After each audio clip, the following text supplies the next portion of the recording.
86 वर्ग मीटरवर पसरलेला आहे आणि या संपूर्ण जागा ही लीजवर होती। लीजवर असलेली ही जागा लीज संपल्यानंतर देखील तिथे त्या जागेवर ताबा होता आणि त्यानंतर मग आता जेव्हा नागपूर हिंसाचारामध्ये फहीम खानचं नाव पुढे आलं, तो प्रमुख आरोपीपैकी एक असल्याचं सिद्ध झालं, त्यानंतर मग राज्य सरकारने फहीम खानच्या घरावर हा बुलडोझर चालवण्याचा निर्णय घेतला। 2 दिवसाआधी त्याच्या कुटुंबाला या संदर्भात नोटीस देण्यात आली होती।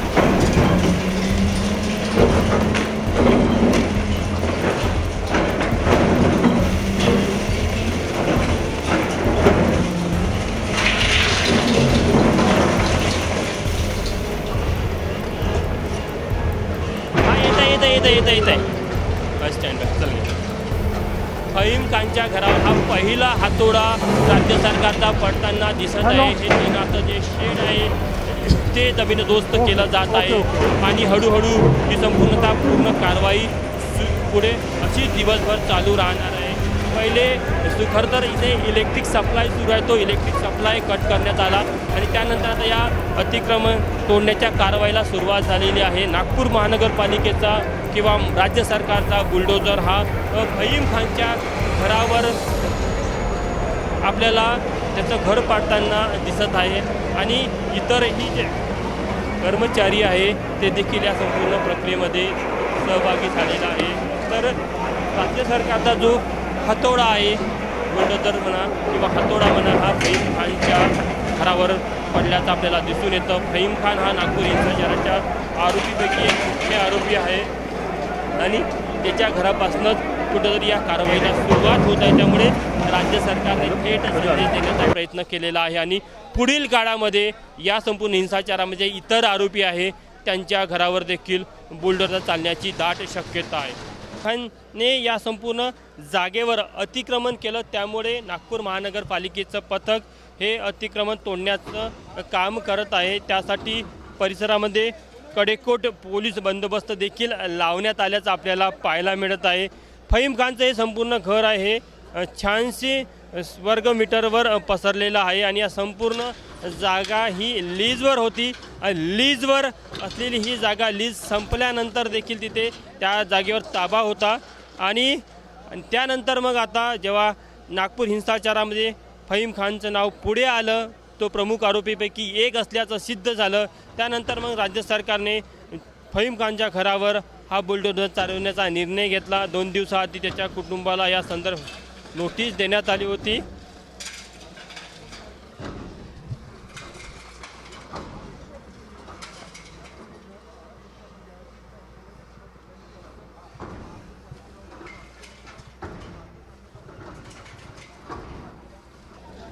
निश्चितच प्रत्यक्ष बांधकाम पाडायला सुरुवात झालेली आहे।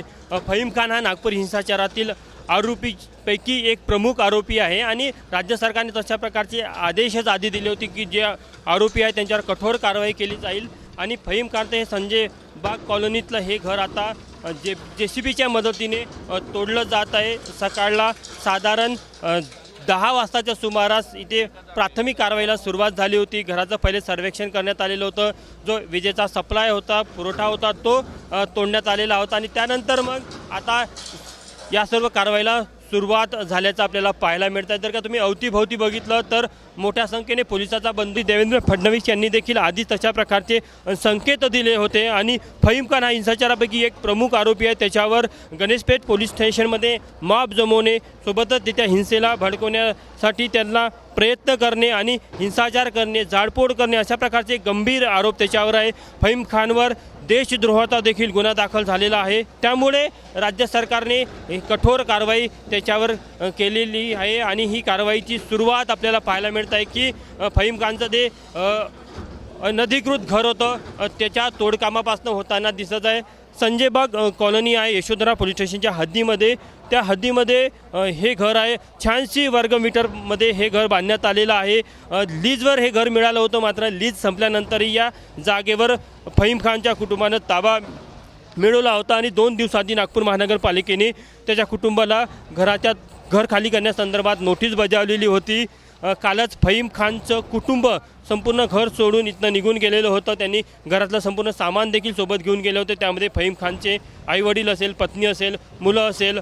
आता सध्या जेव्हा कारवाईला सकाळला इथं अधिकारी कर्मचारी आहे, पोलिसाचं पथक, नागपूर महानगरपालिकेचं पथक पोहोचलं तेव्हा फहीम खानच्या घरी कोणतेही सदस्य नव्हते. घर खाली होतं आणि दृश्यांमधनं आपल्याला पाहायला मिळत आहे की मोठ्या प्रमाणामधनं या कारवाईचा जो धूर पुढे हवेमध्ये दिसत आहे आणि राज्य सरकारने या कारवाईच्या माध्यमातून थेट संदेश देण्याचा प्रयत्न केलेला आहे की जे पण कायदा हातात घेईल त्यांच्यावर कशाप्रकारे कठोर कारवाई केली जाईल. कारण की आपल्याकडे कायद्याचं राज्य आहे, आपल्याकडे संविधान आहे, त्यामुळे कोणत्याही गोष्टीचा विरोध करण्याची एक पद्धत आहे. त्यासाठी कायदेशीर अधिकार देखील आहे आणि त्या सर्व अधिकाराचा वापर करूनच तुम्हाला प्रत्येक गोष्टीचा विरोध करता येतो. मात्र ते सर्व कायदे बाजूला ठेवून, ते अधिकार बाजूला ठेवून जर का हिंसा केली जात असेल, लोकांच्या घराची नासधूस केली जात असेल, सार्वजनिक मालमत्तेचं नुकसान केलं जात असेल तर मग राज्य सरकार गप्प बसणार नाही. राज्य सरकार देखील तितक्याच आक्रमकतेने आरोपींवर, दोषींवर कारवाई करेल आणि ते आपल्याला या कारवाईतनं दिसत आहे की आता जवळपास घर जे फहीम खानचं आहे ते तोडायला सुरुवात झालेली आहे आणि हे तोडकाम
सर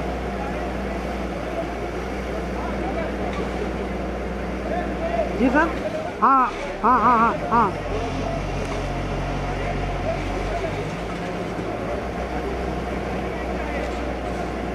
हाँ हाँ हाँ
ये घर खाली करने का नोटिस इशू किया गया था। नोटिस मिलने के बाद रात को ही ये घर खाली कर दिया था और आज सुबह से हम देख सकते हैं नागपुर म्यूनसिपल कॉर्पोरेशन की ओर से फहीम खान के घर पर फिलहाल की कार्रवाई जो है शुरुआत में फहीम खान के इलीगल कंस्ट्रक्शन किया था जिसमें और सामने घर के सामने वाला हिस्सा गिरा गया था और आज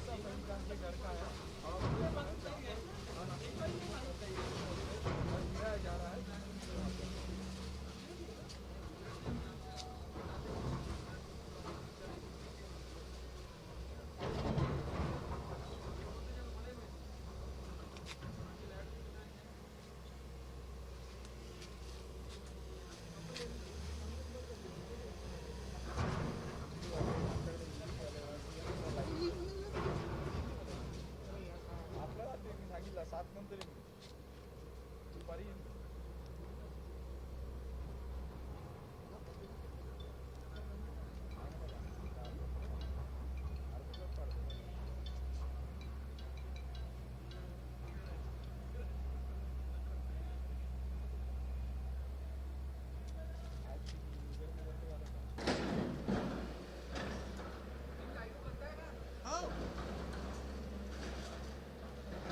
हॅलो हॅलो हॅलो.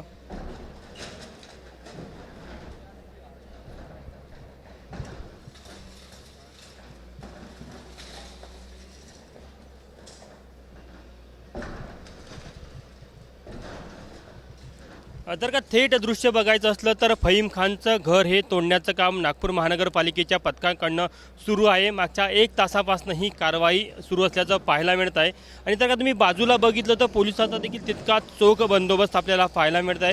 कारण की 2 दिवसाआधी फहीम खानच्या कुटुंबियाला नोटीस देण्यात आली होती आणि त्यानंतर मग कालच फहीम खानच्या कुटुंबियांनी हे संपूर्ण घर खाली केलं. इथलं संपूर्ण सामान ते घेऊन गेले आणि त्यानंतर मग आज सकाळपासनं प्रशासनाची ही पूर्ण तयारी इथे आपल्याला पाहायला मिळत होती.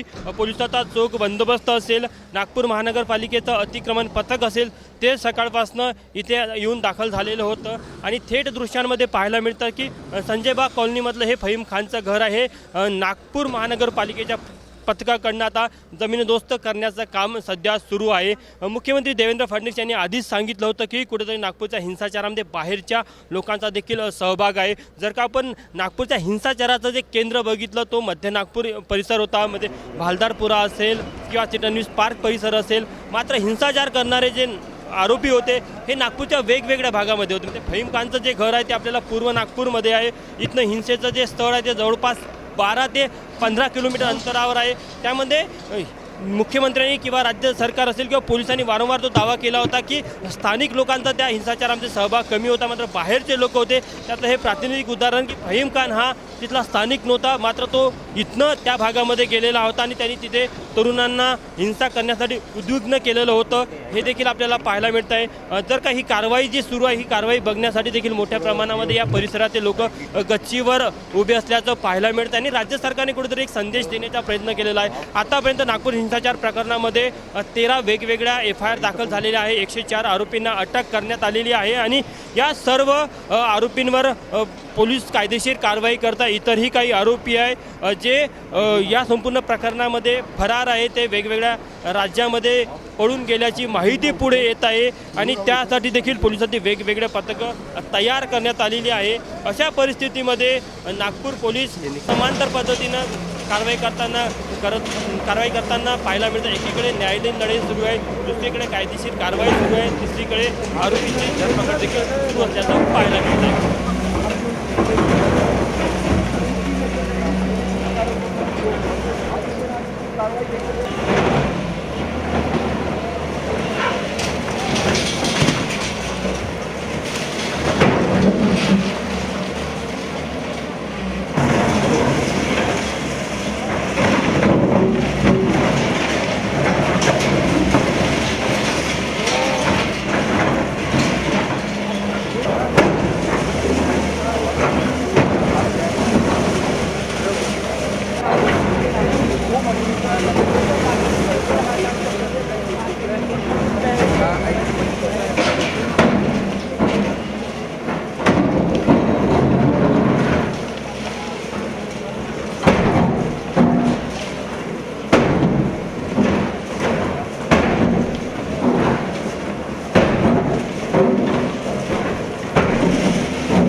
यार ऑफिस में चलते हैं।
हाँ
हाँ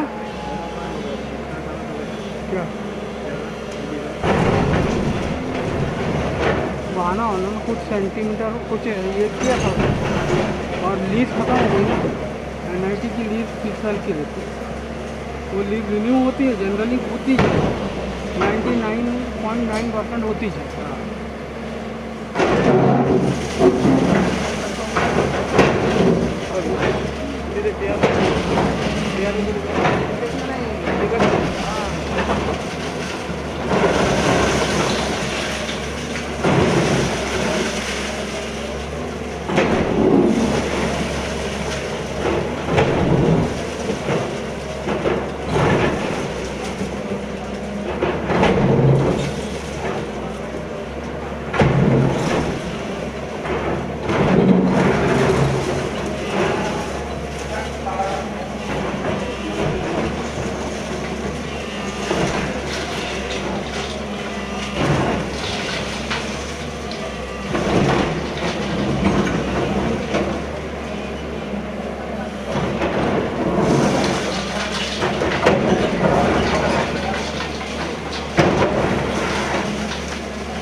कम रहेगा ना, पर कम रहेगा जैसा बोलो जरा।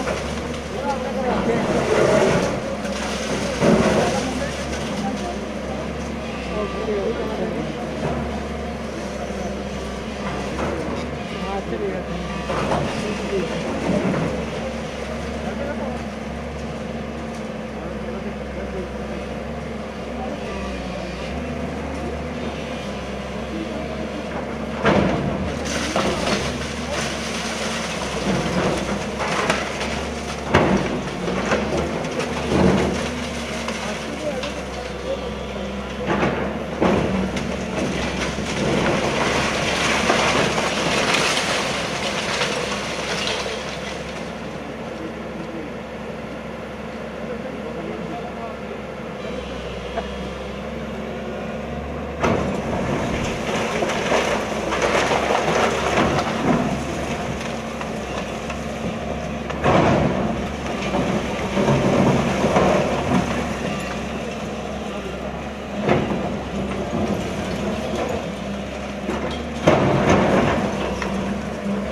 तक कर रहे हैं ना हम लोग। उसके कुछ लेना देना नहीं। पहले अपनी कनाडा में काम शुरू करो। बाकी कोई नहीं सबसे ज़्यादा मेहनत अपन नहीं है तो क्या।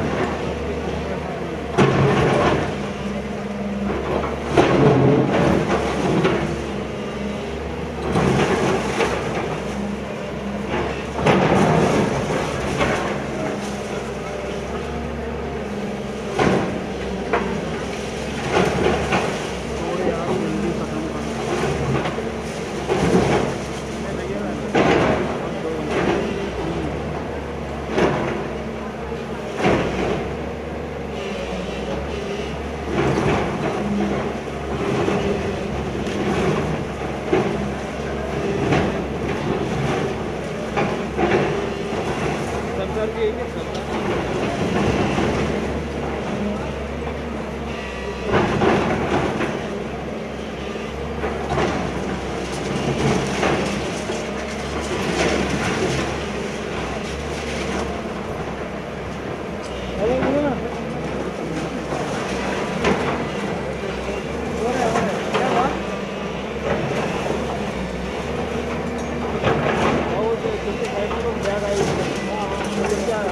मोबाईल आणि त्या साईडला बॅग आहे ते वरती ठेवा ना वरती तुमचा मोबाईल घेऊन या. हां हां वरती ठेवा ते कवर आहे ना कवर त्या कवरला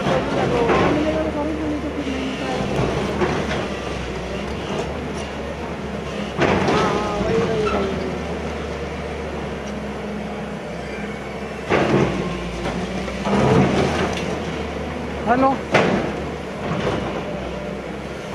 ओके ओके ओके नागपूर हिंसाचारातील प्रमुख आरोपीपैकी एक फहीम खानच्या घरावर नागपूर महानगरपालिकेचा घर पूर्णतः जमीनदोस्त करण्यात आलेला आहे. सध्या त्याच्या घराचा हा मलबा काढण्याचं काम सुरू आहे. संजयबाग नगरमधलं हे त्याचं घर आहे. शिवधरा पोलीस स्टेशनच्या हद्दीमध्ये हे घर येतं आणि नागपूर हिंसाचारामध्ये त्याच्यावर गंभीर आरोप आहे. देशद्रोहाचा गुन्हा दाखल झालेला आहे. त्याचं जे घर आहे ते 86 वर्ग मीटरमध्ये उभं केलेलं होतं आणि लीजवर घेतलेल्या जमिनीवर त्याने अतिक्रमण करून हे घर बांधण्याचा त्याच्यावर आरोप होता. यासाठी नागपूर साथीच्या कुटुंबाला नोटीस देखील दिलेली होती आणि एक दिवसाआधी नागपूर महानगरपालिकेच्या नोटिसीनंतर त्याच्या कुटुंबियांनी हे घर पूर्णतः खाली केलेलं होतं. त्याचं सामान देखील काढलेलं होतं आणि आज सकाळला 10:10 हे अतिक्रमण जमीनदोस्त करण्याच्या कारवाईला सुरुवात झालेली होती आणि जवळपास 2.5 तासानंतर आपण बघू शकतो की ही कारवाई पूर्णतः अंतिम टप्प्यामध्ये आपल्याला पाहायला मिळत आहे. एकंदरीतच नागपूरमध्ये ज्या हिंसाचारामध्ये जे आरोपी सहभागी होते त्यांना प्रशासनाकडनं त्यांच्यावर एक कठोर कारवाईचा बडगा सुरू झालेला आहे. या व्यतिरिक्त गांधीबाग झोनमध्ये इतर आरोपीवर देखील कारवाई सुरू असल्याचं पाहायला मिळत आहे. त्यामुळे निश्चितच राज्य शासन हे नागपूर हिंसाचाराला घेऊन अत्यंत आक्रमक आहे आणि या प्रकरणामध्ये जे प्रमुख आरोपी आहेत त्यांच्यावर अशा वेगळ्या पद्धतीने देखील कारवाई होताना दिसत आहे. कॅमेरामॅन व्यंकटेश नायकसह तुषार कोहळे, ABP माझा, नागपूर. ABP माझा, उघडा डोळे बघा नीट.